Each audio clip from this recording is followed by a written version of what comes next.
അറിയോ എല്ലാവർക്കും നമസ്കാരം. നാരായണം നമസ്കൃത്യ നരം ചൈവ നരോത്തമം ദേവീം സരസ്വതീം വിദ്യാം തതോ ജയമുദീരയേത്. അറിയോ ഒരിക്കൽ കൂടി എല്ലാവർക്കും നമസ്കാരം. നമ്മളിവിടെ ചർച്ച ചെയ്യുന്നത് നേരത്തെ ആമുഖമായിട്ട് ഹരീഷനും വിഷ്ണുവും പറഞ്ഞതുപോലെ മഹാഭാരതത്തിൻ്റെ പറയുകയാണെങ്കിൽ അത് ഏറ്റവും സങ്കീർണമാണ് എന്നുള്ളത് മഹാഭാരതത്തിൽ തന്നെ പലയിടത്തും അത് വ്യക്തമാക്കുന്നുണ്ട്. അതിലെ സങ്കീർണതയെ എങ്ങനെയാണ് നമ്മൾ വളരെ ഒരു അനായാസേന ആ സങ്കീർണതയെ തരണം ചെയ്യേണ്ടത്, അതിൻ്റെ വിദ്യ വ്യാസൻ തന്നെ പറയുന്നുണ്ട്. അതൊക്കെ നമുക്ക് ഇതിൻ്റെ ഒന്നാമത്തെ പർവമായിട്ടുള്ള ആദിപർവം, ഈ ഭീഷ്മപർവം കഴിഞ്ഞാൽ നമ്മൾ ആദ്യം പരിചയപ്പെടേണ്ടത് അതാണ്. എന്നാലും ഇത് സന്ദർഭവശാൽ ഭീഷ്മപർവത്തിൽ നമ്മൾ നേരത്തെ പറഞ്ഞതുപോലെ അവിചാരിതമായി സംഭവിച്ച ഒന്നാണ്. സ്വാമിജി, വോയിസ് ശകലം കുറവാണോന്നോ അതോ എനിക്ക് തോന്നുന്നാണോന്ന് അറിയില്ല കേട്ടോ, കുറച്ച് കുറവുള്ള പോലെ തോന്നുന്നു. കേൾക്കാമോ? ഇപ്പം ക്ലിയർ ആണ്? കേൾക്കാം. വോളിയം കുറച്ച് കുറവാണ്, അതെനിക്ക് തോന്നുന്നാണോന്ന് അറിയില്ല. വിഷ്ണു? കേൾക്കാം. അതെയല്ലോ അല്ലേ? എന്താണ് ഹരി, നമ്മുടെ ടെക്നീഷ്യൻ? അല്ല, വോളിയം കുറച്ച് കുറവായിരുന്നു എന്നൊരു സംശയമുണ്ട്. അത് ഹരികൃഷ്ണൻ കേൾക്കുന്നുണ്ടോ? എനിക്ക് തോന്നിയതാവാം ചിലപ്പോ, ഞാൻ ജസ്റ്റ് ചോദിച്ചു എന്നുള്ളതേ ഉള്ളൂ.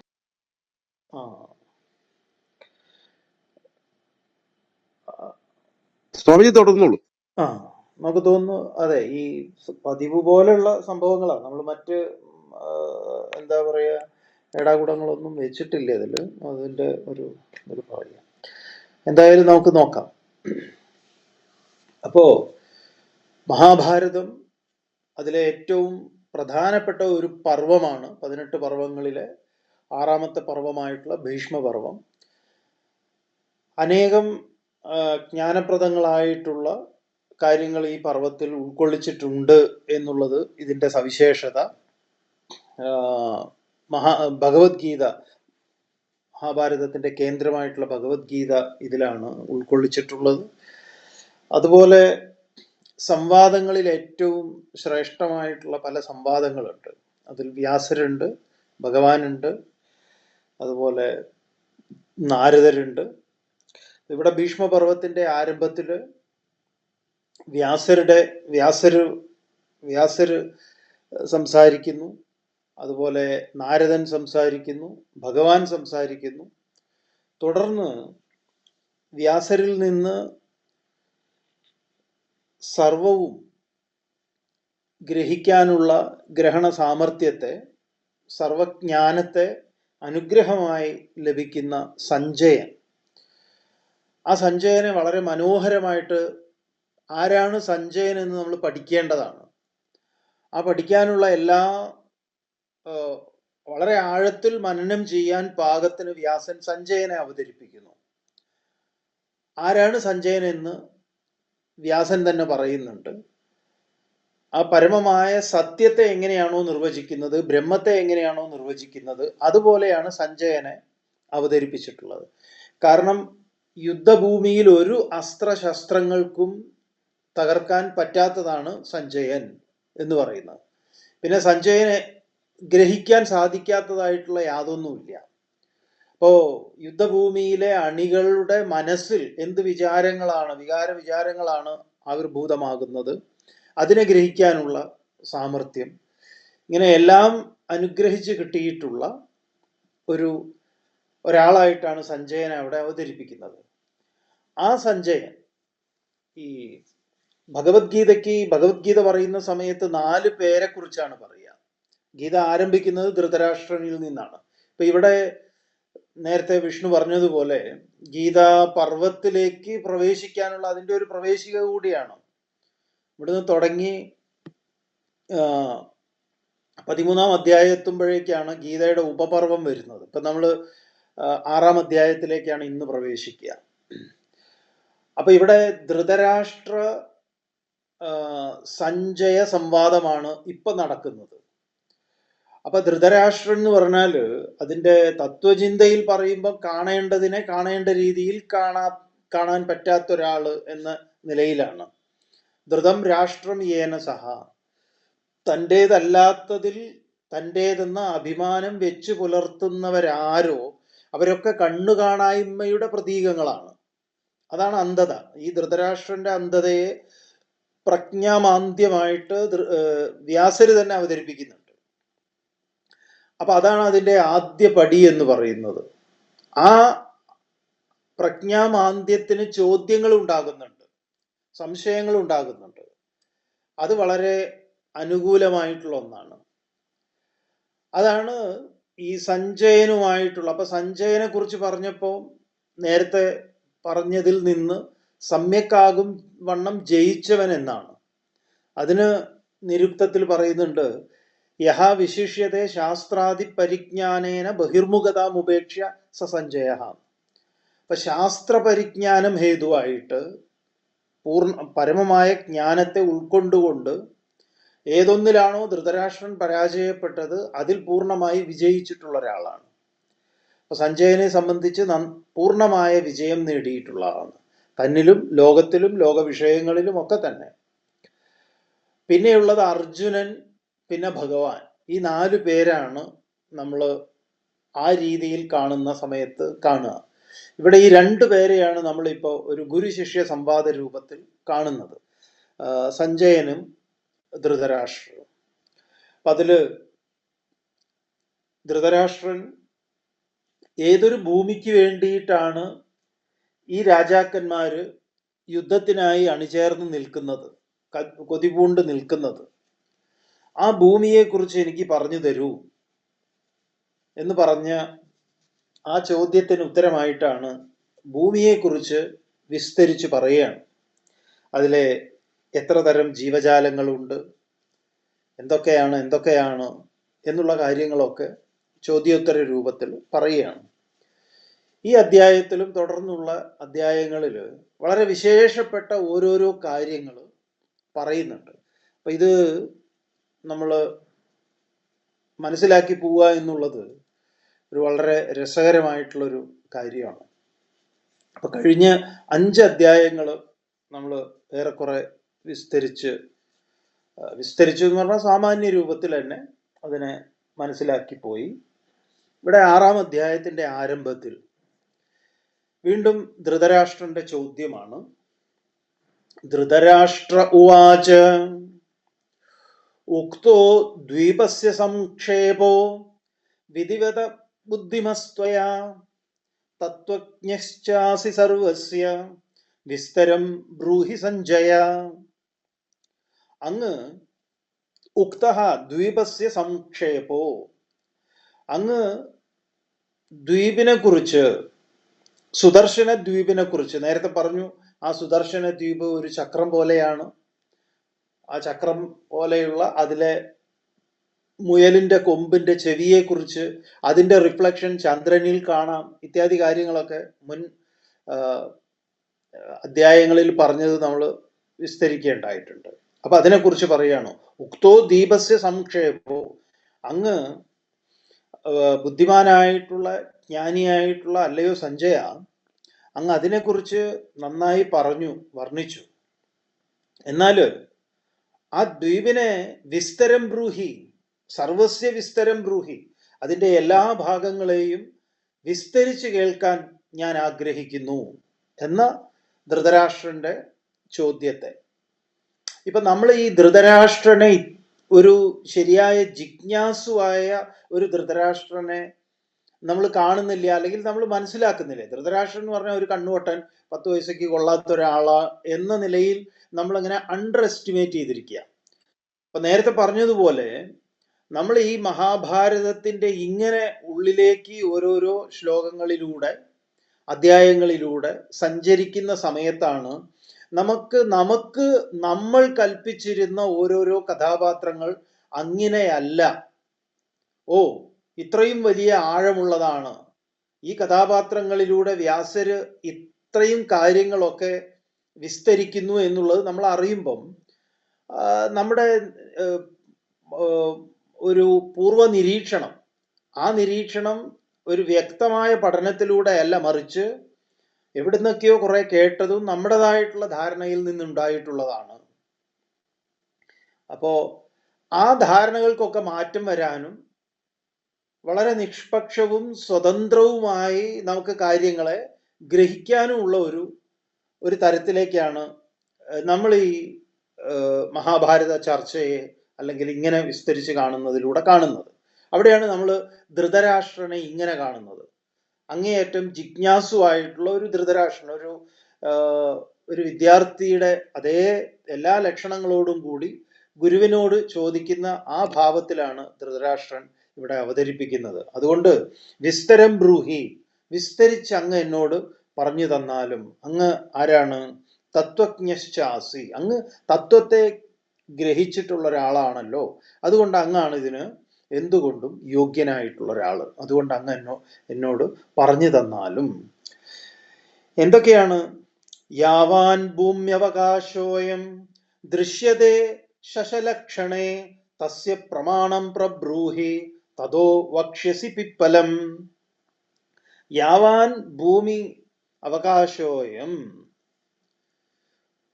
ദൃശ്യതേ ശശലക്ഷണേ, ദൃശ്യതേ കാണപ്പെടുന്നു, ശശലക്ഷണേ മുയലിന്റെ അടയാളത്തിൽ ചന്ദ്രനില് ഭൂമിക്ക് എത്രമാത്രം വിസ്താരമുണ്ട്, അതിൻ്റെ എന്തൊക്കെയാണ് അതിൻ്റെ പ്രമാണം, അതിനെക്കുറിച്ച് ഒക്കെ എനിക്ക് നന്നായി പറഞ്ഞു തന്നാലും എന്ന് വീണ്ടും ധൃതരാഷ്ട്രൻ പറയുകയാണ്. തുടർന്ന് വൈശമ്പായനൻ പറയുന്നു. വൈശമ്പായന ഉവാച, നമ്മൾ കാണുന്നുണ്ട് വൈശമ്പായന ജനമേജയ സംവാദത്തിലാണ് മഹാഭാരതത്തിന്റെ ഘടന എന്നുള്ളത് നമുക്കറിയാം. അപ്പൊ ആ വൈശമ്പായനൻ ജനമേജയനോട് പറയുന്നതാണ്. ഏവം രാജ്ഞാ സവൃഷ്ടസ്തു സഞ്ജയോ വാക്യമബ്രവീത്. ഇങ്ങനെ രാജാവ്, അല്ലയോ ജനമേജയ, ധൃതരാഷ്ട്ര മഹാരാജാവ് ഇങ്ങനെ ഒക്കെ ചോദിച്ച സമയത്ത് സഞ്ജയൻ മറുപടി പറയാൻ തുടങ്ങി. സഞ്ജയ ഉവാച പ്രാഗായതാ മഹാരാജ ഷഡേതേ വർഷപർവതാഃ അവഗാഢാഹ്യുപയത സമുദ്രൗ പൂർവപശ്ചിമൗ. സഞ്ജയൻ ആ ഭൂമിയെ, ഏതൊരു ഭൂമിയെ കുറിച്ചാണോ വിസ്തരിച്ചറിയണം എന്ന് പറഞ്ഞത് അതിനെക്കുറിച്ച് പറയുകയാണ്. എന്താണ്? ഇതിൻ്റെ രണ്ട് ഭാഗത്തേക്കും ആ സമുദ്രത്തിലേക്കൊക്കെ തള്ളി നിൽക്കുന്ന രൂപത്തിൽ അതിൻ്റെ രണ്ട് ഭാഗത്തായിട്ട്, അതായത് കിഴക്കും പടിഞ്ഞാറുമായിട്ട് നീണ്ടു നിൽക്കുന്ന, രണ്ടറ്റം വരെ സമുദ്രത്തിലേക്ക് തള്ളി നിൽക്കുന്ന 6 പർവ്വതങ്ങളുണ്ട് എന്ന് പറയാം. ഏതൊക്കെയാണത്? ഹിമവാൻ ഹേമകൂശശ്ച നിഷധശ്ച നഗോത്തമ നീലശ്ച വൈദുര്യമ ശ്വേതശ്ച ശശിസന്നിഭ സർവധാതു വിചിത്രശ്ച ശൃംഗവാൻ നാമ പർവത ഏതേ വൈ പർവതാ രാജൻ സിദ്ധചാരണ സേവിതാഃ യേഷാമന്തര വിഷക്കംഭോ യോജനാനി സഹസ്രശഃ തത്ര പുണ്യാ ജനപദാസ്ഥാനി വർഷാണി ഭാരത. അപ്പൊ ഹിമവാൻ ഹേമകൂശശ്ച നിഷധശ്ച നഗോത്തമ. അവിടെ എന്താണ്? ഹിമവാൻ ഹിമാലയം, അതുപോലെ ഹേമകൂടം നിഷധം, അതുപോലെ നീലശ്ച വൈദുര്യമ.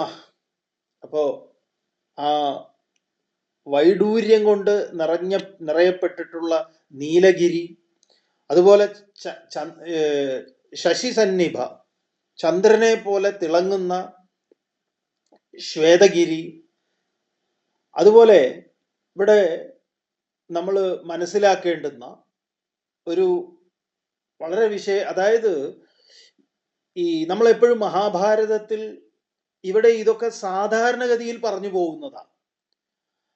ആ സമയത്ത് തന്നെ നമ്മൾ ഇതിനെക്കുറിച്ച് ആഴത്തിലൊന്ന് ചിന്ത ചെയ്താൽ തന്നെ നമുക്ക് അത്ഭുതം തോന്നും. ഇതിലെ പ്രയോഗം എന്താണ്? സർവധാതു വിചിത്രശ്ച ശൃംഗവാൻ നാമ പർവ്വത. അപ്പൊ അവിടെ സർവധാതു എന്ന് പറഞ്ഞാൽ പല പ്രകാരത്തിലുള്ള ധാതുക്കളെ കൊണ്ട് ശോഭിക്കുന്ന, അതാണ് ഈ ഹിമാലയത്തിൻ്റെയും ഈ തിബറ്റൊക്കെ, ഈ തിബറ്റ് റീജിയനെ കുറിച്ചൊക്കെയാണ് ഇത് പറയുന്നത്. തിബറ്റ് ഉൾപ്പെടുന്ന വലിയൊരു പ്രദേശമുണ്ട്. അപ്പൊ ഇതില് ഇന്നിപ്പോ നടന്നുകൊണ്ടിരിക്കുന്നത് അവിടെ മൈനിങ് ആണ്. പല മൈനിങ്ങും നമ്മൾ ചെയ്യുന്നില്ല, അത് പ്രശ്നങ്ങൾ ഉണ്ടാക്കും എന്നുള്ളത് കൊണ്ട്. അപ്പൊ ഈ ധാതുക്കളെ കൊണ്ട് ഘനീഭൂതമാണ്. അപ്പൊ പല പ്രകാരത്തിലുള്ള ധാതുക്കളെ കൊണ്ട് സമ്പന്നമാണ് ഈ പർവ്വതങ്ങൾ എന്ന ഒരു സാമാന്യ നിരീക്ഷണം. വെറുതെ പറഞ്ഞു പോകുന്നതാ. പക്ഷെ അതിന് നമ്മൾ ആലോചിക്കേണ്ടത് ഇതാണ്. ഇത്രയും കാലം മുമ്പ് രചിക്കപ്പെട്ട ഒരു കൃതിയിൽ ഒരു പർവ്വതത്തെക്കുറിച്ച് വെറുതെ അതൊരു കല്ലും മണ്ണും നിറഞ്ഞത് എന്നല്ല. അതാണല്ലോ നമുക്ക് ഇപ്പോഴും ചിലതൊക്കെ വെറും കല്ലും മണ്ണും കൊണ്ട് ഉള്ള ഈ മൺകൂനകൾ ഇടിച്ചു നിരത്തിയ എന്താ കുഴപ്പമെന്ന് ചോദിക്കുന്ന പോലെ. അതല്ല. അപ്പൊ ഇതെന്താണ്? സർവധാതു വിചിത്രശ്ച ശൃംഗവാൻ നാമ പർവ്വത, പല ധാതുക്കളെ കൊണ്ട് ശോഭിക്കുന്ന ശൃംഗവാൻ. ഇത് ഏതേവൈ പർവ്വതാരാജൻ സിദ്ധചാരണ സേവിതാഹ, അവിടെ സിദ്ധന്മാരും ചാരണന്മാരും ഒക്കെ അവരുടെയൊക്കെ വാസസ്ഥാനവുമാണ്. പലതും വസിക്കുന്ന സമ്പന്നമായിട്ടുള്ള പർവ്വതങ്ങൾ. യേഷാം അന്തര വിഷക്തംഭോ യോജനാനി സഹസ്രശഃ, ഹേ ഭരതശ്രേഷ്ഠ, അതിൻ്റെ മധ്യത്തില് ആയിരക്കണക്കിന്, അതിൻ്റെ ആ മധ്യഭാഗം എന്ന് പറയുന്നത് ആയിരക്കണക്കിന് യോജനയാണ്. അവിടെ എന്താണ്? തത്ര പുണ്യ ജനപദാഹ താനി വർഷാണി ഭാരത, അവിടെ അനേകം വർഷങ്ങളുണ്ട്. വർഷം എന്ന് പറയുമ്പോൾ ഈ സംസ്കൃതത്തിൽ ഇവിടെ വർഷം എന്ന് പറയുമ്പോൾ നമ്മുടെ ഇതിൽ തന്നെ പറയും ഭാരതവർഷം. ഭാരതവർഷം നമ്മൾ വളരെ പ്രസിദ്ധമായിട്ടുള്ള, നമുക്ക് എല്ലാവർക്കും അറിയുന്നതാണല്ലോ. ഭാരതവർഷം എന്ന് പറയുമ്പോൾ അതിൽ നമുക്ക് സംശയമില്ല. എന്നാലും ചിലർക്ക് സംശയം ഉണ്ടാവാം. നമ്മൾ ഈ പറയുന്ന ജനുവരി ഫെബ്രുവരി എന്ന് പറയുന്ന വർഷമാണോ ആ വർഷം, അല്ലെങ്കിൽ പണ്ട് കാലത്തുള്ള വർഷമാണോ? അങ്ങനെയല്ല. ഇവിടെ വർഷം എന്ന് പറഞ്ഞു കഴിഞ്ഞാൽ ഭൂപ്രദേശങ്ങളെയാണ് വർഷം എന്ന് പറയുന്നത്. വർഷ ശബ്ദം കൊണ്ട് ഭാരതവർഷം എന്ന് പറഞ്ഞു കഴിഞ്ഞാൽ ഭാരതമാകുന്ന ഭൂപ്രദേശം, ജംബൂ വർഷം, ഇങ്ങനെ ഓരോ വർഷം എന്ന് പറയുന്നത് അതത് ഭൂഖണ്ഡങ്ങളെയാണ്, ഭൂപ്രദേശത്തെയാണ്, ആ നാമകരണം ചെയ്തിരിക്കുന്ന ഭൂപ്രദേശത്തെയാണ് വർഷം എന്നുള്ള ശബ്ദം കൊണ്ട് അർത്ഥമാക്കുന്നത്. നമ്മൾ പറയുന്ന ഈ 12 വർഷങ്ങളല്ല. സന്ദർഭവശാൽ പറഞ്ഞു എന്നേ ഉള്ളൂ. അത് ഈ തുടർന്നും അതിങ്ങനെ ഈ വർഷപ്രയോഗം വരും. അതുപോലെ ഇത് നമ്മൾ പലയിടത്തും കേൾക്കുക, ഈ ശ്ലോകങ്ങളിലൊക്കെ കേൾക്കുന്ന സമയത്ത് നമുക്ക് ചിലപ്പോൾ അത് അറിഞ്ഞിട്ടില്ല, ഈ വർഷശബ്ദം ഇവിടെ ഉപയോഗിച്ചത് ഏതർത്ഥത്തിൽ എന്ന് അറിഞ്ഞിട്ടില്ലെങ്കിൽ നമുക്ക് ചിലപ്പോൾ പെട്ടുപോകും. അപ്പോൾ ആ അറിവിലേക്കും കൂടെയായിട്ട് ആ ശ്രദ്ധയിലേക്ക് പറഞ്ഞതാണ്. തുടർന്ന് പറയണു, വസന്തിതേഷു സത്വാനി നാനാജാതീനി സർവശഃ ഇദം തു ഭാരതം വർഷം തതോ ഹൈമവദം പരം. അപ്പൊ വസന്തിതേഷു സത്വാനി നാനാജാതീനി സർവശഃ, അതിലൊക്കെ തന്നെ നാനാജാതീനി സർവശഃ, പല പ്രകാരത്തിലുള്ള ജീവജാലങ്ങൾ അതിൽ വസിക്കുന്നുണ്ട്. അതില് ഇദം തു ഭാരതം വർഷം, അതിൽ ഇത് എന്താണ്? ഭാരതവർഷമാണ്. ഇതാണ് ഭാരതം എന്ന് പറയുന്നതാണ് ഈ രാജ്യം. തുടർന്ന് അതിലാണ് അതിനുശേഷം അതിന് എന്താണ്? തതോ ഹൈമവദം പരം, അതിൻ്റെ ആ ഹിമാലയത്തിന് വടക്കാണ് ഹൈമവദ വർഷം. ഹിമാലയത്തിന് വടക്ക് ഹൈമവദ വർഷമാണ്. ഈ ഹൈമവദ വർഷം എന്ന് പറയുന്നത് ഇവിടെ പറയും. ഹൈമവദ വർഷം ഇപ്പം ആമുഖം അതിന് ഇപ്പൊ തന്നെ പറയാം. ഹൈമവദ വർഷം എന്ന് പറയുന്നത് കൈലാസത്തെയാണ്, തിബറ്റിനെയാണ്. ആ തിബറ്റ് മുഴുവൻ ഉൾപ്പെടുന്ന പ്രദേശത്തെയാണ് ഹൈമവദ വർഷം എന്ന് പറയാം. അത് ഇവിടെ വീണ്ടും മുന്നിലേക്ക് വരുന്ന സമയത്ത് നമുക്കത് കാണാം. തുടർന്ന് പറയുന്നുണ്ട്, ഹേമകൂടാത് പരം ചൈവ ഹരിവർഷം പ്രചക്ഷതേ ദക്ഷിണേന തു നീലസ്യ നിഷദസ്യോത്തരേണ തു പ്രാഗായതോ മഹാഭാഗ മാല്യവാൻ നാമപർവത തതപ്പരം മാല്യവത പർവതോ ഗന്ധമാദന. ഇത്തരം ഈ ശബ്ദങ്ങളൊക്കെ നമ്മളെ സംബന്ധിച്ച് പ്രസിദ്ധങ്ങളാണ്. ഗന്ധമാദന പർവ്വതം, മാല്യവാൻ. അപ്പൊ ഈ ഹേമകൂടാത് പരം ചൈവ, ഈ ഹേമകൂട പർവ്വതത്തിന്റെ മുൻഭാഗത്ത് ഹരിവർഷം പ്രചക്ഷതേ, ഹരിവർഷം എന്ന ഭൂപ്രദേശം നിലകൊള്ളുന്നു. ദക്ഷിണേതു നീലസ്യ, അപ്പൊ അത് നീലഗിരിയുടെ തെക്ക് ഭാഗത്ത്. അതുപോലെ തന്നെ നിഷിതസ്യോത്തരേണതു, അത് നിഷിതപർവ്വതത്തിന്റെ വടക്ക് ഭാഗത്ത് നിന്ന്, അത് നമ്മൾ ഈ ആധാരത്തില് കിഴക്ക് നിന്ന് വടക്കോട്ട്, വടക്ക് നിന്ന് പടിഞ്ഞാറ് എന്ന് പറഞ്ഞ് ഈ അതിര് വരയ്ക്കുന്നത് പോലെയാണ് ഇതിൽ ഇങ്ങനെ അതിരുകൾ വരയ്ക്കുന്നത്. ദക്ഷിണേതു നീലസ്യ നിഷിതസ്യോത്തരേണതു പ്രാഗായതോ മഹാഭാഗ മാല്യവാൻ നാമപർവത തതപ്പരം മാല്യവത പർവ്വതോ ഗന്ധമാദന.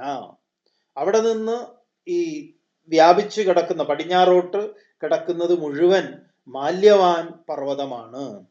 ആ മാല്യവാന്റെ മുൻഭാഗത്താണ് തതപ്പരം മാല്യവത പർവ്വതോ ഗന്ധമാദന, ഗന്ധമാദന പർവം അതിന്റെ മുൻഭാഗത്താണ്.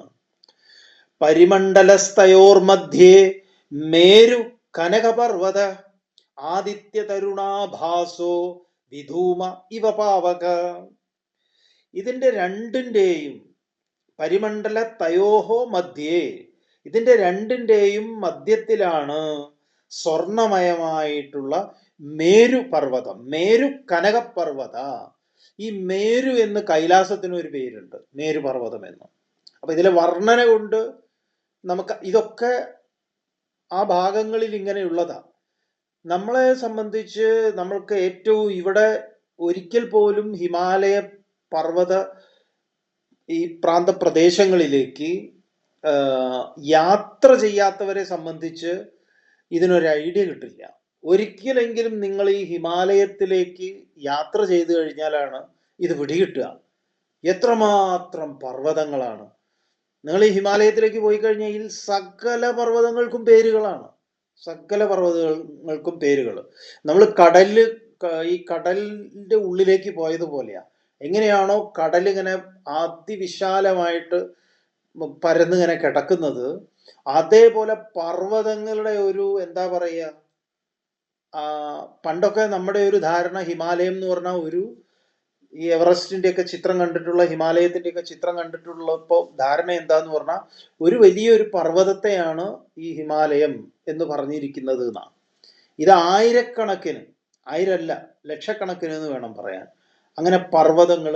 ആ പർവ്വതങ്ങളുടെ എങ്ങനെയാണ് ഈ പർവ്വതങ്ങളുടെ ഇടയിലൂടെ നമ്മൾ വാഹനം ഇങ്ങനെ കയറി ഇറങ്ങി പോകുന്നത്, ഭയങ്കര രസമായിട്ടുള്ള ഒരു ഇതാണ്. അപ്പൊ അതിനെ ഒരിക്കലെങ്കിലും അറിഞ്ഞു കഴിഞ്ഞാൽ നമുക്ക് ഇതിനെ മുഴുവൻ ആസ്വദിക്കാൻ പറ്റും. അപ്പൊ ഇവിടെ നല്ല ഡിസ്ക്രിപ്ഷനാണ് നൽകുന്നത്, എങ്ങനെയാണ് ഈ പർവ്വതങ്ങളൊക്കെ എവിടെയാണ്. അപ്പൊ ഇന്ന് അതിലെ പേരുകൾക്കൊക്കെ ചെറിയ ചെറിയ മാറ്റങ്ങളുണ്ട്. പക്ഷെ ഇത് വെച്ച് നമ്മൾ നോക്കിക്കഴിഞ്ഞാൽ ഇന്ന പർവ്വതങ്ങളാണ് ഇന്നതൊക്കെ എന്ന് നമുക്ക് മനസ്സിലാക്കാൻ പറ്റും. ഒരു റീസർവേ ചെയ്യാൻ ഇത് സഹായിക്കുന്നതാണ് മഹാഭാരതത്തിലെ ഈ ഭാഗം. അപ്പൊ അതിന് തതപ്പരം മാല്യവത പർവ്വതോ ഗന്ധമാദന അത് സ്ഥിതി ചെയ്യുന്നു. അതുപോലെ പരിമണ്ഡല സ്തയോർ മധ്യേ മേരു കനക പർവ്വത ആദിത്യ തരുണാഭാസോ വിധൂമ ഇവ പാവക. അപ്പൊ ഇതിന്റെ പരിമണ്ഡല തയോഹോ മധ്യേ മേരുഹു കനകപർവ്വത. അപ്പൊ ഇതിന്റെ രണ്ടിന്റെയും മധ്യത്തിലായിട്ടാണ് എങ്ങനെയുള്ള മേരു, സ്വർണ്ണ കനകമയമായിട്ടുള്ള, കനകം സ്വർണം നമുക്കറിയാം, സ്വർണമയമായിട്ടുള്ള ഈ മേരുപർവ്വതം. ഇതിനെ ആദിത്യ തരുണാഭാസോ വിധൂമ ഇവ പാവക.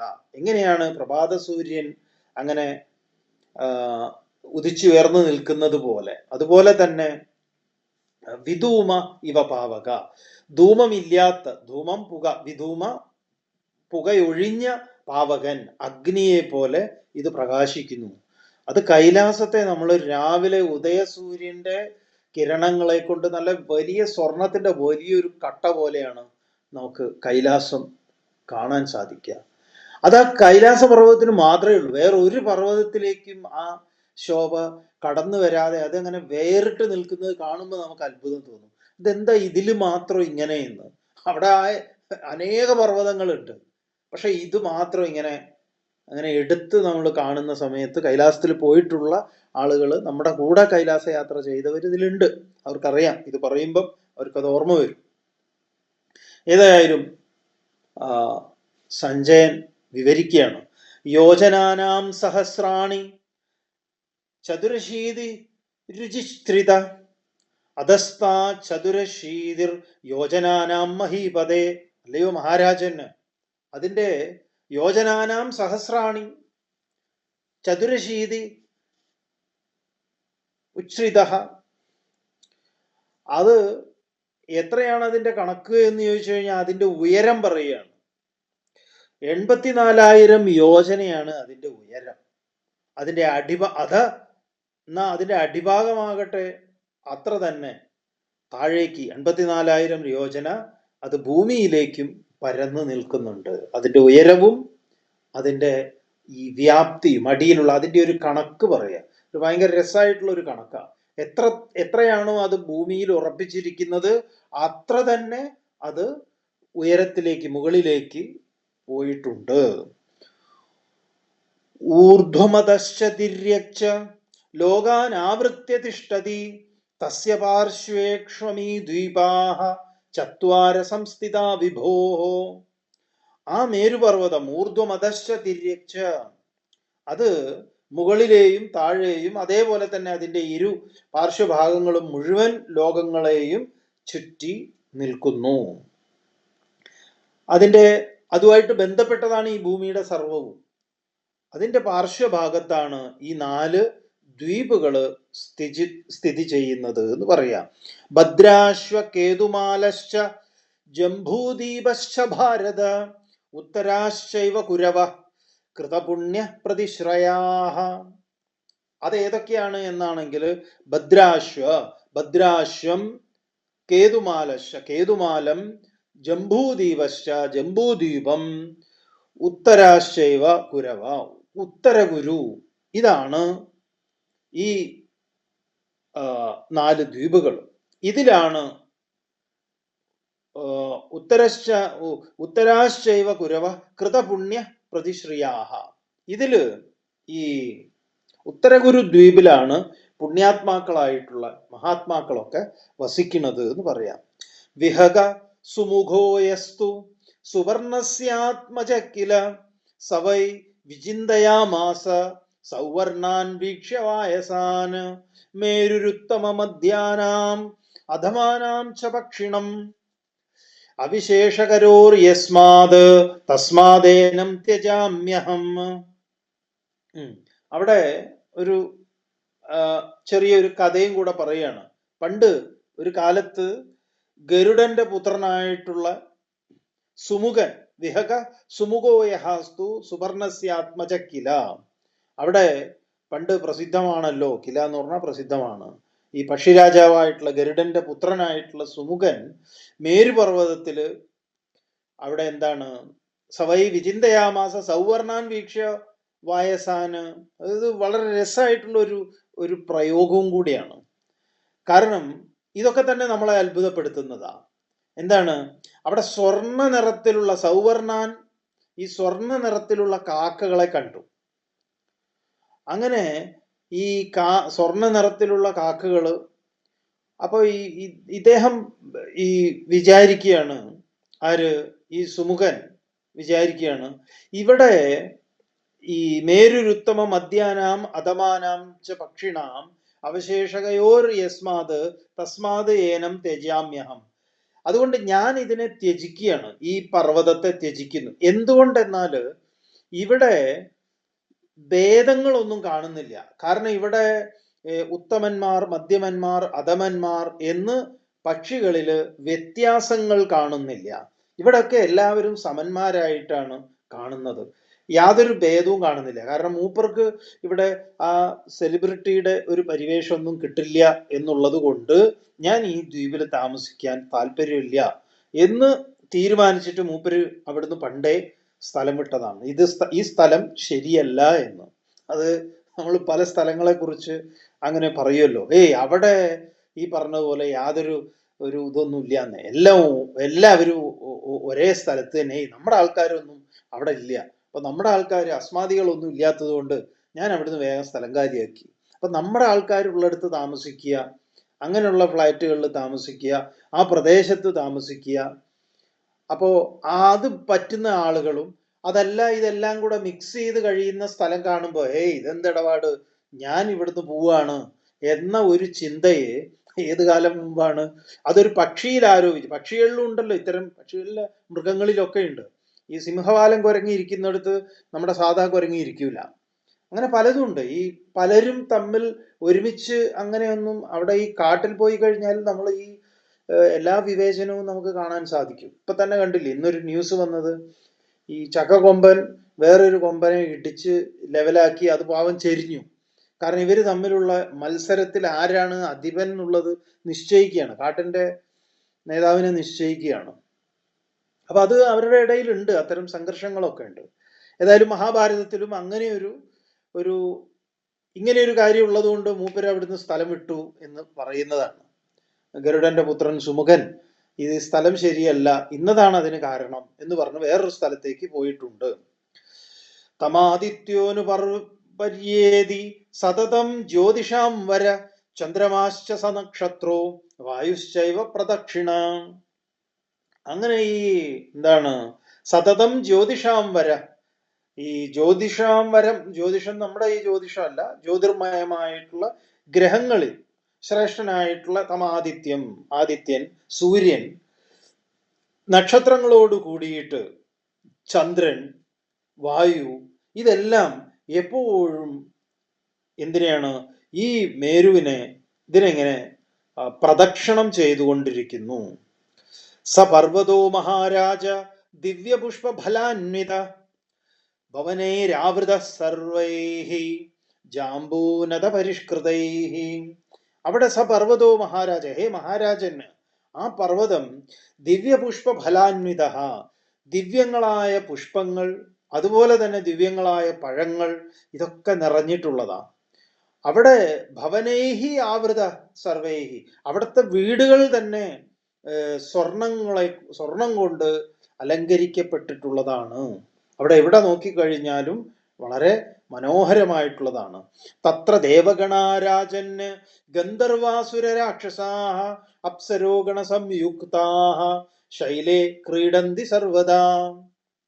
അവിടെ തത്ര, ആ പർവ്വത പ്രദേശത്ത്, പർവ്വതത്തിന്റെ മുകളില് ദേവഗണാഹ, ഹേ രാജന്, ദേവന്മാർ, ഗന്ധർവാസുര രാക്ഷസാഹ, ഗന്ധർവന്മാര്, അതുപോലെ അസുരന്മാര്, രാക്ഷസന്മാര്, അപ്സരോ ഗണ സംയുക്താഹ, അപ്സര സ്ത്രീകള്, ഇവരൊക്കെ സംയുക്ത ശൈലേ ക്രീഡന്തി സർവദ, ഇവരൊക്കെ ഒരുമിച്ച് കളിച്ച് രമിച്ച് അങ്ങനെ കഴിയുന്നു. ഇവരൊക്കെ ഒരുമിച്ചാണ് അവിടെ കഴിയുന്നത്. തത്ര ബ്രഹ്മാചരുദ്രശ്ച ശക്രശ്ചാപി സുരേശ്വര സമേത്യ വിവിധൈർ യജ്ഞൈഹി യജന്തേനേക ദക്ഷിണൈഹി. ഇവിടെ അവിടെ ബ്രഹ്മാചരുദ്രശ്ച ശക്രശ്ചാപി സുരേശ്വര, അവിടെ ബ്രഹ്മാവ്, ശിവൻ, ഇന്ദ്രൻ, ഇവരെല്ലാം തന്നെ ഒരുമിച്ച് ചേർന്ന് വിവിധൈഹി യജ്ഞൈഹി യജന്തേ അനേക ദക്ഷിണൈഹി, ദക്ഷിണകളൊക്കെ ഇഷ്ടം മാതിരി കൊടുത്തുകൊണ്ട് പല വിധത്തിലുള്ള യജ്ഞങ്ങൾ അനുഷ്ഠിക്കുന്നു ഈ ഭൂമണ്ഡലത്തിൽ. തുമ്പുരുർനാരദശ്ചൈവ വിശ്വവാസുർഹാഹൂ അഭിഗമ്യാമര ശ്രേഷ്ഠാം സ്തുഷ്ടുർ വിവിധൈസ്തവൈഹി. മാത്രമല്ല ഹാഹാ ഹൂഹു തുടങ്ങിയിട്ടുള്ള ഗന്ധർവന്മാര്, അതുപോലെ തമ്പുരു നീട്ടിയിട്ട് നാരദര്, വിശ്വാവസു, ഈ ഗന്ധർവന്മാരും ഇവരൊക്കെ തന്നെ ആ ദേവന്മാരുടെയൊക്കെ അടുത്ത് പോയി സ്തോത്രങ്ങളെ കൊണ്ടൊക്കെ സ്തുതിക്കുന്നു. ഈ നമ്മൾ കൈലാസയാത്ര കഴിഞ്ഞ 18 പ്രാവശ്യം നമുക്ക് കൈലാസയാത്ര ചെയ്യാൻ ഭാഗ്യമുണ്ടായിട്ടുണ്ട്. അത് പല വഴികളിൽ നമ്മൾ പോയിട്ടുണ്ട്. കൈലാസം പല റൂട്ടുകളുണ്ട്, ആ റൂട്ടുകളിലൊക്കെ പോവാൻ ഭാഗ്യമുണ്ടായിട്ടുണ്ട്. അതിൽ 1-2 യാത്രയിൽ നമുക്ക് അഷ്ടപത് എന്ന് പറയുന്ന ഒരു ഒരു ഒരു മാർഗമുണ്ട്. അഷ്ടപത് അതുവഴി കൈലാസം കാണാൻ പറ്റുന്ന ഒന്നാണ്. അതിലെ നമുക്ക് കൈലാസ യാത്ര നടത്താൻ പറ്റില്ല, പക്ഷെ അഷ്ടപത് പോയി കൈലാസത്തെ കാണുക എന്ന് പറയുന്ന ഒരു വളരെ ദുഷ്കരമായ, അങ്ങേയറ്റം ദുർഘടമായിട്ടുള്ള ഒരു മാർഗമാണ്. അതിഗംഭീരമാണ്. ഈ അഷ്ടപത് വഴി പോയി നമ്മൾ കൈലാസം കാണുന്ന സമയത്ത് ഇതൊരു പർവ്വതമാണ് എന്നല്ല നമുക്ക് തോന്നുക, മറിച്ച് അവിടെ അനേക കൊത്തുപണികളൊക്കെ നടത്തിയിട്ടുള്ള വലിയൊരു സഭ, ഒരു ഭയങ്കരമായിട്ടുള്ള ഒരു വലിയ പല പല ആക്ടിവിറ്റികൾ നടന്നിരുന്ന ഒരു വലിയ ഒരു ഭൂപ്രദേശമായിട്ട്, അല്ലെങ്കിൽ വലിയൊരു കൊട്ടാരം കണക്കെയാണ് നമ്മൾ ഈ അഷ്ടപതിൽ നിന്ന് നോക്കിക്കഴിഞ്ഞാൽ കാണുക. അപ്പം അതുപോലെയാണ് ഈ പറഞ്ഞ പോലെ ഓരോരുത്തരും ഇരുന്ന് ചർച്ച നടത്തുന്ന പോലെയുള്ള സ്ഥലങ്ങളെയൊക്കെ നമുക്കതിൽ കാണാം. എല്ലാം പർവ്വതമാണ്, നാച്ചുറലായിട്ടുള്ള സംഭവമാണ്. അപ്പൊ അതിന്റെ ഇടഭാഗങ്ങൾ, ഇത്തരം കാര്യങ്ങളൊക്കെയാണ് പറയണത്. സപ്തർഷയോ മഹാത്മാന കശ്യപശ്ച പ്രജാപതി തത്ര ഗച്ഛന്തി ഭദ്രം തേ സദാ പർവണി പർവണി.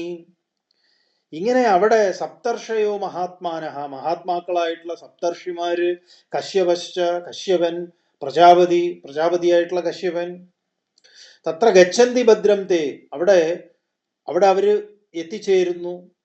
എപ്പോഴും ഓരോ മംഗളകാര്യങ്ങൾക്കും അവരുടെ സാന്നിധ്യം അവിടെ എപ്പോഴും ഉണ്ടാവുന്നു.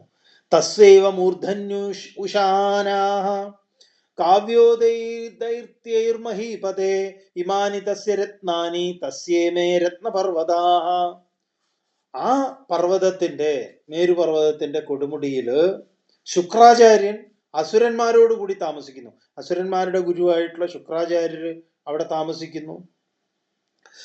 ഇമാനി തസ്യ രത്നാനി തസ്യമേ രത്നപർവതാഹ. സകല രത്നങ്ങളും, രത്നമയമായിട്ടുള്ള പർവ്വതവും ആ ശുക്രാചാര്യരുടെ അധീനതയിലാണ്. മൂപ്പരാണ് ആ മൈനിങ് അതോറിറ്റി. മൂപ്പര് ലേലത്ത് പിടിച്ചിരിക്കുകയാണ് ശുക്രാചാര്യൻ. തസ്മാത് കുബേരോ ഭഗവാൻ ചതുർത്ഥം ഭാഗമശ്നുതേ തത കലാശം വിത്തസ്യ മനുഷ്യേഭ്യ പ്രയച്ഛതി. അപ്പൊ മൂപ്പരിത് മൊത്തത്തിൽ ഇതിന്റെ മൈനിങ്ങിന്റെ കൊട്ടേഷൻ ഏറ്റെടുത്തിട്ടുള്ള ആളാണ് ശുക്രാചാര്യൻ. ആ ശുക്രാചാര്യനിൽ നിന്ന് സബ് കോൺട്രാക്ട് എടുത്ത ആളാണ്. തസ്മാത് കുബേരോ, ആ കുബേരൻ അവരിൽ നിന്ന് ചതുർത്ഥം ഭാഗമശ്നുതേ, അതിന്റെ 4/1 ഭാഗം മൂപ്പര് മേടിക്കുന്നുണ്ട്, ഈ ഖനനം ചെയ്യുന്ന സാധനങ്ങളൊക്കെ. തത കലാംശം വിത്തസ്യ, അതിൽ നിന്ന് അതിന്റെ 16 മനുഷ്യേഭ്യ പ്രയച്ഛതി, മനുഷ്യന്മാർക്ക് കൊടുക്കണം. അപ്പൊ നമുക്കൊക്കെ കിട്ടുന്നത് അതിലെ ഒരംശമാണെന്ന് പറയാം. പാർശ്വേ തസ്യോത്തരേ ദിവ്യം സർവർതു കുസുമൈശ്ചിതം കർണികാരവനം രമ്യം ശിലാജാല സമുദ്ഗതം. ആ സുമേരു പർവ്വതത്തിന്റെ പാർശ്വേ തസ്യോത്തരേ, അതിന്റെ ഉത്തരഭാഗത്ത്, വടക്ക് ഭാഗത്ത്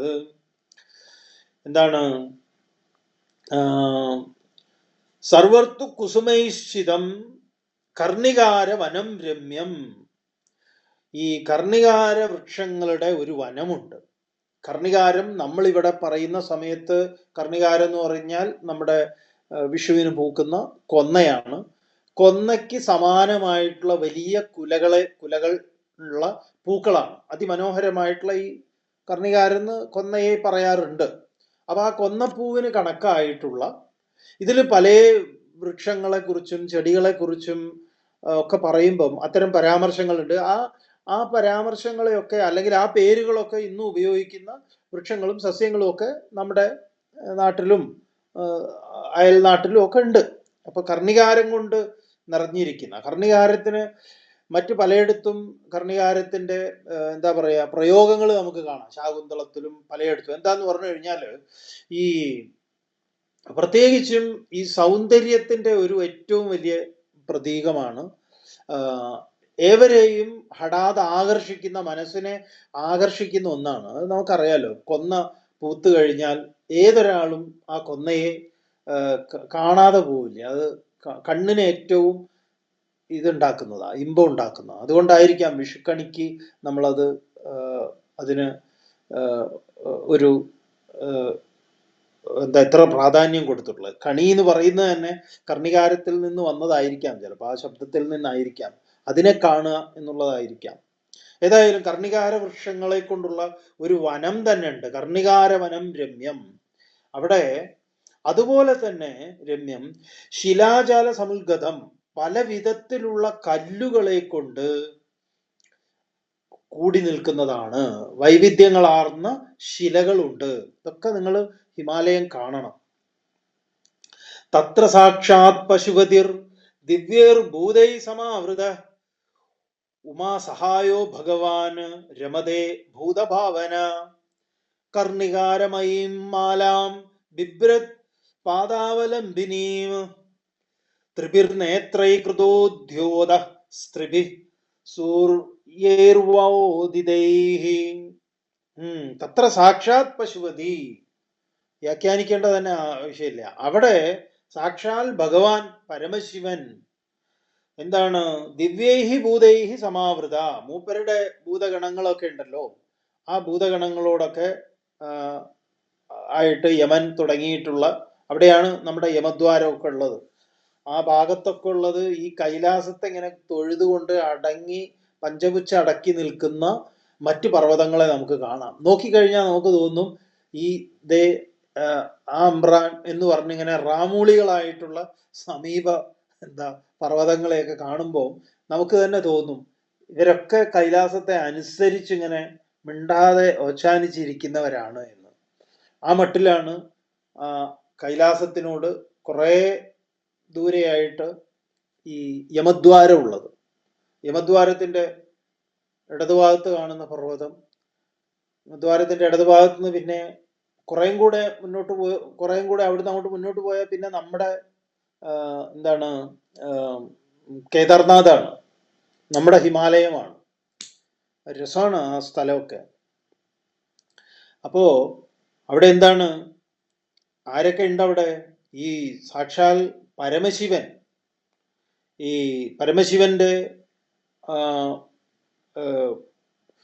പരമശിവൻ ഇങ്ങനെ അലങ്കാരമായിട്ട് കർണികാര പൂക്കളുടെ ദിവ്യമാലയുണ്ട്. അതൊക്കെ ഇങ്ങനെ ദേവിയുണ്ട്, ഉമയുണ്ട്. ഉമയോടുകൂടി മൂപ്പര് അവിടെ ഇങ്ങനെ വിഹരിക്കുകയാണ്. അപ്പോ അങ്ങനെ ത്രിഭിർ നേത്രൈഹി, 3 കണ്ണുകളെ കൊണ്ട് അങ്ങനെ സൂര്യനും ചന്ദ്രനും എന്നൊക്കെ തോന്നുമാറ് അദ്ദേഹം അവിടെ ഉദിച്ച് ആ പരമശിവനും പാർവതിയും ഈ പറഞ്ഞ കർണികാര വനവുമൊക്കെ ആയിട്ട് അങ്ങനെ വിലസുന്നു എന്ന് പറയാം. തമുഗ്ര തപസസിദ്ധാഹ സുവ്രതാ സത്യവാദിന പശ്യന്തി നഹി ദുർവൃത്തൈഹി ശക്യോ ദ്രഷ്ടും മഹേശ്വര. അവിടെ തമുഗ്ര തപസസിദ്ധാഹ, ഉഗ്ര തപസ്സികളായിട്ടുള്ള സിദ്ധന്മാര്, സുവ്രതാഹ, സുവ്രതം എന്ന് പറഞ്ഞാൽ കഠിന വ്രതം പാലിക്കുന്ന സത്യവാദിനഹ, സത്യം പറയുന്നവര്, അവരെ കാണാം. പശ്യന്തി, അവർ കാണുന്നു. അവർക്ക് മാത്രമേ അവിടെ പ്രവേശനം തന്നെ ഉള്ളൂ, അവിടെ അദ്ദേഹത്തിന്റെ ദർശനം. പശ്യന്തി നഹി ദുർവൃത്തൈഹി, ദുർവൃത്തന്മാർക്ക് അവിടേക്ക് പ്രവേശനമില്ല. അവിടെ ശക്യോ ദ്രഷ്ടും മഹേശ്വര, അവർക്ക് മഹേശനെ കാണാൻ സാധ്യമല്ല. അവർക്ക് അവിടെ ആ ഭൂമിയിലേക്ക് പ്രവേശിക്കാൻ തന്നെ സാധ്യമല്ല. തസ്യ ശൈലസ്യ ശിഖരാത് ക്ഷീരധാരാ നരേശ്വര വിശ്വരൂപാമപരിമിത ഭീമനിർഘാത നിസ്വന പുണ്യാതമൈർജുഷ്ട ഗംഗാ ഭാഗീരഥി ശുഭ പ്ലവന്തീവ പ്രവാഗേന ഹൃദേ ചന്ദ്രമസശുഭേ. അതിൻ്റെ തസ്യ എന്ന് പറഞ്ഞാൽ ആ മേരുപർവ്വതത്തിന്റെ, തസ്യ ശൈലസ്യ ആ പർവ്വതത്തിന്റെ, ശിഖിരാത് കൊടുമുടിയിൽ നിന്ന്, ക്ഷീരധാര പാലുപോലെയുള്ള ധാരയായിട്ട് അങ്ങനെ ഒഴുകി വരികയാണ്. വിശ്വരൂപ പരിമിത, അങ്ങനെ വലിയ വിശ്വരൂപിയായി അതിശക്തിശാലിയായിട്ട് ഇടിമുഴക്കം. ഭീമനിർഘാത നിസ്വന, അതൊക്കെ അവിടെ പോകണം.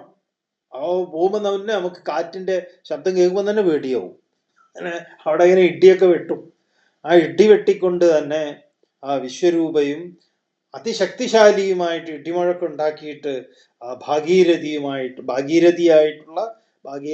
ഭഗീരഥന്റെ പ്രയത്നം കൊണ്ട് ഉത്ഭവിച്ചിട്ടുള്ള ഗംഗയുടെ ഉത്ഭവം പ്ലവന്തീവ പ്രവേഗേന ഹൃദേ ചന്ദ്രമസ ശുഭേ. അവിടെ ആ ചന്ദ്ര ഭഗവാന്റെ ശിരസിൽ അത് പതിക്കുന്നു എന്ന് പറഞ്ഞു കഴിഞ്ഞാല് അതൊരു ഭയങ്കര ഒരു വർണ്ണനയാണ്. ഇവിടെ വർണ്ണന എന്ന് പറയുമ്പോൾ സൂക്ഷ്മതലത്തിലാണ്. എവിടെ നിന്നാണ് ഈ ഗംഗ ഉത്ഭവിക്കുന്നതെന്ന് ചോദിച്ചു കഴിഞ്ഞാൽ കൈലാസ ശിഖരത്തിന്റെ മുകളിൽ നിന്ന്. അതാണ് ജഡ എന്ന് പറയുന്നത്. ജഡയാണ് ഈ പർവ്വതം, ജഡയാണ്. അപ്പൊ അവിടേക്ക് ഇത് വരുന്നത് എവിടുന്നാന്ന് ചോദിച്ചു കഴിഞ്ഞാൽ സ്വർഗത്തിൽ നിന്നാണ്. അതാണ് സങ്കല്പം. അങ്ങനെയാണല്ലോ ഗംഗയുടെ കഥ പറയുമ്പോൾ. അപ്പൊ അത് അവിടുന്ന് ഒഴുകി, അത് അവിടുന്ന് ഇങ്ങനെ ഒഴുകി, പിന്നെ അവിടുന്ന് പരന്നൊഴുകുകയാണ്. അതൊഴുകി ഈ പറഞ്ഞ മാനസരോവരത്തിൽ വരുന്നുണ്ട്. മാനസരോവരത്തെ കുറിച്ച് ഇതിൽ പറയുന്നുണ്ട്. പിന്നെ അവിടുന്നാണ് അതിൻ്റെ താഴേക്കുള്ള പല വഴികളിലായി അത് വരുന്നത്. അതാണ് ഇവിടെ പറഞ്ഞിരിക്കുന്നത്. അപ്പൊ അത് മറ്റത് നമുക്ക് സൂക്ഷ്മമായിട്ടുള്ള ഒന്നാണ്. പർവ്വതത്തിന്റെ മുകളിൽ നിന്ന് മുകളിലേക്ക് ആ രൂപപ്പെടുന്ന ഹിമകണങ്ങൾ എങ്ങനെയാണ് രൂപപ്പെടുന്നത്? നമ്മൾ സയന്റിഫിക് ആയിട്ട് നോക്കിക്കഴിഞ്ഞാൽ ആ ഹിമകണങ്ങളാണ് ഉരുകുന്നത്. പക്ഷെ ആ ഹിമകണങ്ങളായിട്ട് അവിടേക്ക് എത്തുന്നത്, അതാണ് നമ്മുടെ ശിവന്റെ ജടയിലേക്ക് ധരിക്കുന്നത് എന്ന് ഇവിടെ തൊട്ട് മുമ്പ് പറഞ്ഞത്. ആ ചന്ദ്രകുണ്ഡത്തിൽ പതിക്കുന്നത് അത് സൂക്ഷ്മമാണ്. മറ്റേത് നമുക്ക് സ്ഥൂലമായിട്ട് തന്നെ കാണാവുന്നതാണ്. തയാഹുൽപാദിത പുണ്യ സഹൃദ സാഗരോപമ താം ധാരയാമാസ തഥാ ദുർധരാം പർവ്വതൈരപി ശതം വർഷസഹസ്രാണാം ശിരസൈവ പിനാകദൃഗ്. അവിടെ അതിന്റെ ആ ഹുൽപാദിത പുണ്യ സഹൃദ സാഗരോപമ, ഈ സാഗരോപമ സമുദ്രത്തിന് സദൃശമായിട്ടുള്ള, സമുദ്രം പോലെ ശോഭിക്കുന്ന അതിന്റെ ശക്തിയായിട്ടുള്ള പതനമുണ്ട്. അതാണ് ശിവന്റെ ജടയിലേക്ക് വാങ്ങുന്നു. ഇതാരാണ് ഇത് ഏറ്റെടുക്കുന്നത് എന്ന് ഉള്ള ഗംഗയുടെ കഥ പറയുമ്പം അത് മഹാഭാരതത്തിൽ വരുന്നുണ്ട്. ഈ പർവ്വതത്തിലെ ആണോ എന്ന് അറിയില്ല. ഏതായാലും അത് പലയിടത്തും നമുക്ക് കാണാം. എന്തായാലും അപ്പോഴും അതിനെ ഏറ്റുവാങ്ങുന്നത് ആര് എന്ന് ഗംഗ, ഞാൻ സ്വർഗത്തിൽ നിന്ന് ഭൂമിയിലേക്ക് വരാം, എന്നെ ആര് ഏറ്റുവാങ്ങും എന്ന് ചോദിക്കുമ്പോഴാണ് ശിവന്റെ ജടയിൽ സ്ഥാനം കൽപ്പിച്ചു കൊടുത്ത് അത് സന്തോഷമായിട്ട് സ്വീകരിക്കുന്നത്. അപ്പൊ അവിടെ അത് ശക്തിയായിട്ടുള്ള പതനത്തോടു കൂടിയാണ് വരുന്നത്. അപ്പോ ഇതാണ് ഈ അഗാധമായിട്ടുള്ള പവിത്രമായിട്ടുള്ള ഈ ചന്ദ്രകുണ്ഡം ഗംഗാനദി ഉണ്ടാക്കിയതാണ്. ആ ഗംഗാനദിയെ താം ധാരയാമാസ തഥാ ദുർധരാം പർവ്വതൈഹി അപി, പർവ്വതങ്ങൾക്ക് പോലും അതിനെ തടയാൻ സാധിക്കില്ല. എന്താണ്? അതുകൊണ്ട് പിനാകധാരിയായിട്ടുള്ള ഭഗവാൻ അതിനെ തൻ്റെ ജടയിൽ അങ്ങനെ ധരിച്ച് ശമിപ്പിച്ച് പതുക്കെ താഴേക്ക് ഇറക്കി വിടുകയാണ്. അതിൻ്റെ ആ ശക്തിയെ ശമിപ്പിച്ചുകൊണ്ട്. മറ്റിവർക്ക് ആർക്കും, നമ്മൾ ഈ മേഘവിസ്ഫോടനം എന്ന് പറയുമല്ലോ, ഒരു അളവിൽ കൂടുതൽ മഴ പെയ്തു കഴിഞ്ഞാൽ, ഇപ്പൊ കേദാർനാഥിലെ ദുരന്തം, വലിയൊരു ദുരന്തം കേദാർനാഥിൽ ഉണ്ടായിട്ടുള്ളത്, വർഷങ്ങൾക്ക് മുമ്പ് ഉണ്ടായിട്ടുള്ളതിന്റെ കാരണം എന്താണ്? അവിടെ കേദാർനാഥ് ക്ഷേത്രത്തിന്റെ പിറകിലായിട്ട് ഒരു സരോവരമുണ്ട്. ആ സരോവരത്തിന് ഇന്ന് ആ സരോവരത്തെ അറിയപ്പെടുന്ന പേര് ഗാന്ധി സരോവരം എന്നാണ്. പക്ഷെ ഗാന്ധി സരോവരം എന്നല്ല, അതിനു മുമ്പ് വേറൊരു പേരുണ്ട്. ആ പേര് ഇതിൽ വരുന്നുണ്ട്, നമ്മുടെ മഹാഭാരതത്തിൽ വരും. എന്താ ഗാന്ധി സരോവരം എന്ന് പറയാൻ കാരണം?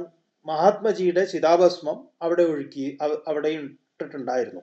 അതിനുശേഷം അതിന്റെ പേര് ഗാന്ധി സരോവരം എന്നാണ്. കേദാർനാഥിൽ നിന്നും മുകളിലേക്ക് നടന്നു കഴിഞ്ഞാൽ ഗാന്ധി സരോവരത്തിൽ നിന്ന് വീണ്ടും താഴേക്ക് പോയി കഴിഞ്ഞാൽ ചൈനയാണ്. ചൈനയുടെ ബോർഡർ, അതായത് ടിബറ്റ് ചൈന, അതിന്റെ അതിലാണ് ആ റീജിയനിലാണ് വരുന്നത്. അതുകൊണ്ട് അവരുടെ ചൈനീസ് ക്യാമ്പൊക്കെ ഉണ്ട് അവിടെ, അതിൻ്റെ താഴേക്ക്. നമ്മുടെ ക്യാമ്പും ഗാന്ധി സരോവരത്തിൻ്റെ സമീപത്തുണ്ട്, ഇന്ത്യൻ മിലിറ്ററിയുടെ. അപ്പോൾ ഈ ഗാന്ധി സരോവരത്തിൽ അതൊരു ഡാമാണ്, നാച്ചുറൽ ഡാമാണ്. ഈ ഗാന്ധി സരോവരത്തിലേക്കാണ് അളവിൽ കൂടുതൽ മേഘവിസ്ഫോടനം ഉണ്ടായിട്ട് മഴവെള്ളം അങ്ങോട്ടേക്ക് വന്നത്. അപ്പം അതിന് താങ്ങാൻ പറ്റുന്നതായിരുന്നില്ല. അപ്പം അതെന്തായി, അതങ്ങോട്ട് പിളർന്നു. ആ പിളർന്നതാണ് നേരെ കേദാർനാഥ് ക്ഷേത്രത്തിൻ്റെ പുറകിലേക്കും ഒക്കെ ഒഴുകിയിട്ട് ആ എന്താ പറയുക മന്ദാകിനി, അവിടെ മന്ദാകിനിയുടെ പേരിലാണ് ഒഴുകുന്നത്, ആ മന്ദാകിനി അങ്ങോട്ടേക്ക് വഴി മാറുന്നതും ആ പ്രദേശം മൊത്തം ക്ലീൻ വാഷ് ഔട്ട് ചെയ്ത് പോകുന്നത്. എന്ത് വലിയൊരു ഒരു ഒരു എന്താ പറയുക ഒരു അപകടമാണ് ഉണ്ടായിട്ടുള്ളത് എന്നറിയോ? അതിൻ്റെ ദേവഭൂമി എന്ന് പറഞ്ഞിട്ട് ഒരു ഓസ്കാർ കിട്ടിയ ഒരു സിനിമയുണ്ട്, ദേവഭൂമി എന്നാണ് പേര്. ഇന്ത്യക്കാർ അഭിനയിച്ചിട്ടുള്ളതാണ്. നമ്മുടെ എന്താണ് ഏതോ OTT പ്ലാറ്റ്ഫോമിൽ ഉണ്ട്. അത് നമുക്ക് തോന്നുന്നത് ഏതിലാന്നറിയില്ല, ഏതിലോ ഉണ്ട്.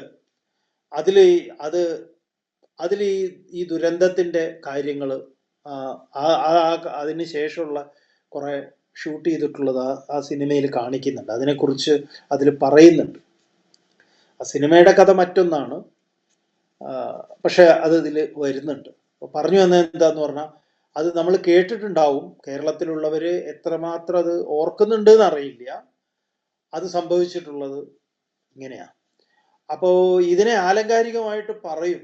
ഇതിനെ, അതായത് ഇവിടെ ആ ഫോഴ്സിനെ ആർക്കാണ് തടുക്കാൻ സാധിക്കുന്നത്, ആർക്കാണ് അതിന് അക്കോമഡേറ്റ് ചെയ്യാൻ സാധിക്കുന്നത് എന്നുള്ളിടത്ത് വളരെ മനോഹരമായിട്ടാണ് ശിവന്റെ ജഡ എന്നുള്ള സങ്കല്പത്തിൽ ഈ പർവ്വതത്തെ കാണിച്ചിരിക്കുന്നത്.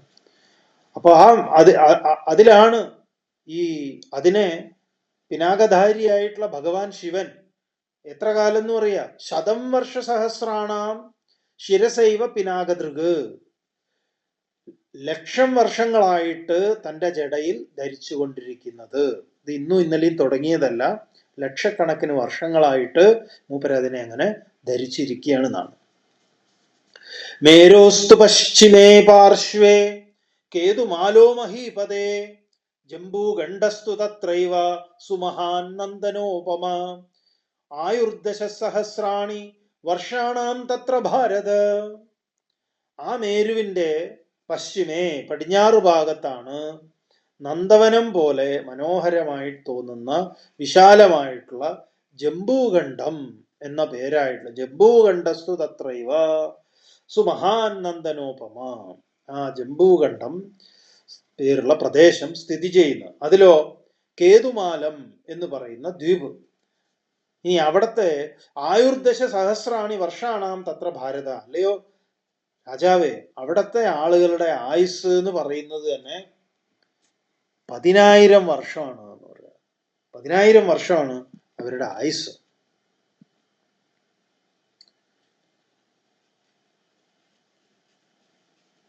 സുവർണവർണാശ്ച നരാ സ്ത്രിയശ്ചാപ്സരസോപമാഃ അനാമയാവീതശോക നിത്യം മുദിത മാനസാഹ. ആ പുരുഷന്മാരൊക്കെ തന്നെ, അവിടുത്തെ ആ പുരുഷന്മാര് സ്വർണത്തിന്റെ സുവർണ വർണ്ണാശ്ച നരാഹ, പുരുഷന്മാരൊക്കെ സ്വർണ്ണ നിറമുള്ളവരാണ്. സ്ത്രീയശ്ച, സ്ത്രീകളാകട്ടെ അപ്സരസോപമ, അപ്സര സ്ത്രീകളെ പോലെ സുന്ദരികളാണ്. അവർക്കൊന്നും അനാമയ വീതശോക നിത്യം മുദിത മാനസ, അവർക്കൊന്നും തന്നെ രോഗമോ ശോകമോ ഒന്നുമില്ല. അവരുടെ മനസ്സ് എപ്പോഴും നിത്യം മുദിത മാനസ, അവർക്ക് എപ്പോഴും മനസ്സ് പ്രസന്നമാണ്. ജായന്തേ മാനവാസ്തത്ര നിഷ്ടപ്ത കനകപ്രഭാഃ ഗന്ധമാദനത ശൃംഗേഷു കുബേരസഹ രാക്ഷസൈഃ സംവൃതോപ്സരസാം സംഗൈഃ മോദതേ ഗുഹ്യകാധിപ. അവിടെ ഈ മനുഷ്യന്മാര് ജായന്തേ മാനവാഹ ജായന്തേ തത്ര, അവിടെ ജനിക്കുന്ന മനുഷ്യന്മാരെന്നെ കനകപ്രഭ, സ്വർണ്ണ നിറത്തോട് കൂടിയിട്ടാണ് അവർ ജനിക്കുന്നത്. അവിടെ കുബേരൻ രാക്ഷസന്മാരോടുകൂടി സ്ഥിതി ചെയ്യുന്നു. അപ്സര സ്ത്രീകളോട് ഇങ്ങനെ കുബേരൻ രമിക്കുന്നു. ഇങ്ങനെ ഇവിടെയുള്ള ആളുകളോ ഗന്ധമാദന പാദേഷു പരേഷു അപരഗണ്ഡികാഹ ഏകാദശ സഹസ്രാണി വർഷാണാം പരമായുഷ്. ആ ഗന്ധമാദന പർവ്വതത്തിന്റെ പാർശ്വത്തില് വേറൊരു പർവ്വതത്തിന് മുകളില് നദികള്, അനേക നദികൾ ഒഴുകുന്നുണ്ട്. അവിടെ താമസിക്കുന്നവരുടെയൊക്കെ ആയുസ് എത്രയാണ്? 11,000 ഏകാദശ സഹസ്രാണി, 11,000 വർഷമൊക്കെയാണ് അവരുടെ ആയുസ് എന്ന് പറയുക. അവിടെ ഉള്ളവര് അധികായകന്മാരാണ്, ഗംഭീരന്മാരാണ്. ഇങ്ങനെ ഇതിന്റെയൊക്കെ എന്താ ഇവിടെയൊക്കെ പറയുന്നു, സമന്വിതാനി ഭൂതാനി തേഷു വർഷേഷു ഭാരത ഏവമേഷ മഹാരാജ പർവ്വതൈ പൃഥ്വീജിത. ഇതൊരു വളരെ പ്രധാനപ്പെട്ട ഒരു കാര്യമാണ്. അതായത് ഇവിടെ ഈ എല്ലാ സമന്വിതാനി ഭൂതാനി തേഷു വർഷേഷു ഭാരത, ഈ എല്ലാ വർഷങ്ങളിലെ എല്ലാ ഭൂപ്രദേശങ്ങളിലും താമസിക്കുന്നവര് അന്യോന്യം അവര് വളരെ സമന്വിതാനി, അവർ ഒരുമിച്ചാണ് താമസിക്കുന്നത്. അവരില് ഏവമേഷ മഹാരാജ പർവ്വതൈ പൃഥ്വീജിത, അവര് ഒന്നും തന്നെ പരസ്പരം എന്താ കലഹം കൂടി അങ്ങനെ കഴിയുന്നവരല്ല. അവര് വളരെ സമാധാനത്തോടു കൂടി ജീവിക്കുന്നവരാ. അതിന്റെ കാര്യം പറഞ്ഞിട്ട് കൈലാസത്തെ കുറിച്ച് പറയുക. ഇതിനെയാണ് കൈലാസം എന്ന് പറയുന്നത്. ഹേമകൂടസ്തു സുമഹാൻ കൈലാസോ നാമപർവത തത്ര വൈശ്രവണോ രാജന് ഗുഹ്യകൈ സഹമോദതേ. ആ വിശാലമായിട്ടുള്ള ഹേമകൂടം എന്നുള്ള പർവ്വതം തന്നെയാണ് കൈലാസം എന്ന് പറയപ്പെടുന്നത്. അപ്പൊ ആ കൈലാസത്തെയാണ് ഇവിടെ പറഞ്ഞത്, ഇതുവരെ പറഞ്ഞുകൊണ്ടിരുന്നത്. അവിടെ കുബേരന്റെ ശിങ്കിടികളോടുകൂടി താമസിക്കുന്നു. അതുപോലെ തന്നെ അസ്ത്യുത്തരേണ കൈലാസം മൈനാകം പർവ്വതം പ്രതി ഹിരണ്യശൃംഗസ്സു മഹാന് ദിവ്യോ മണിമയോ ഗിരി. ആ കൈലാസത്തിന് വടക്കാണ് മൈനാകപർവ്വതം ഉള്ളത്. അതിന്റെ വടക്കാണ് ഹിരണ്യശൃംഗമായിട്ടുള്ള മണിയപർവ്വതം ഉള്ളത്. ഇതിനൊക്കെ ഇതിന് സമാനമായിട്ടുള്ള പല പേരുകളാണ് നമ്മൾ അവിടെ കാണുക. അപ്പൊ കൈലാസത്തിലേക്ക് പോകുമ്പോൾ ആദ്യം കാണുന്ന ദർശൻ എന്ന് പറയുന്ന അതാണ് ഡാർച്ചൻ എന്ന് പറയുന്നതായിട്ട് ഇന്ന് തീർന്നിരിക്കുന്നത്. ഡാർച്ചൻ എന്നാണ് നമ്മൾ പറയുക. അങ്ങനെ പല പല പേരുകളുണ്ട്. സുതുൽപുക്ക്, ദറാപ്പുക്ക്, ഇങ്ങനെ പല പേരുകളാണ് ഇന്ന് തിബറ്റൻ നാമത്തിലും മറ്റും അറിയപ്പെടുന്നത്. അപ്പൊ പഴയ ഇതിൽ നിന്ന് നമുക്ക് ഈ പല പല നാമങ്ങളെയും പലതും ലോപിച്ചും അതിനോട് ചേർന്നിട്ടും ഒക്കെ ആയിട്ട് പല പേരുകളായിട്ട് കാണാം.